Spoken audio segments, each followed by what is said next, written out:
देखिए, प्रधानमंत्री जी का जो पॉडकास्ट देखा गया है, उसमें प्रधानमंत्री नरेंद्र मोदी जी की जीवन यात्रा के अनेक आयामों के दर्शन हुए। उसमें साफ साफ ये दिखाई दिया कि किस तरीके से परिश्रम करके और प्रगति की पराकाष्ठा तक पहुंचा जा सकता है। निश्चित रूप से प्रधानमंत्री जी ने अपने पॉडकास्ट में जो बातें कही हैं वो सत्य पर आधारित है।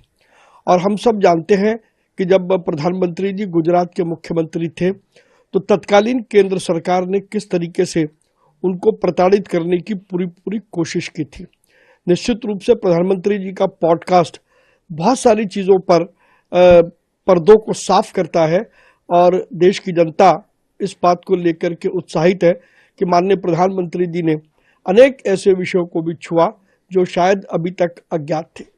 प्रधानमंत्री जी ने बहुत बेबाकी से वो उन सारे विषयों को छुआ है जो विषय कहीं ना कहीं जिनकी सच्चाई सामने आनी चाहिए थी। तो निश्चित रूप से प्रधानमंत्री जी के इस पॉडकास्ट से काफ़ी चीज़ों का खुलासा भी हुआ है। निश्चित रूप से अमेरिका भारत का बहुत बड़ा सहयोगी है और जिस प्रकार के संबंध माननीय प्रधानमंत्री जी और प्रेसिडेंट डोनाल्ड ट्रंप के बीच में है, उससे निश्चित रूप से आने वाले समय में भारत और अमेरिका के बीच संबंध और अधिक मजबूत होंगे।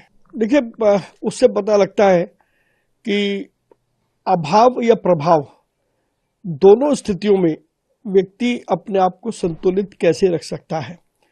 माननीय प्रधानमंत्री जी ने बचपन से लेकर के और अब तक की यात्रा में जिस प्रकार से सारी परिस्थितियों को झेला भी, उनका सामना भी किया, जहां अच्छा लगा उसे ग्रहण करने की कोशिश भी की और उसको अपने जीवन में उतारा भी।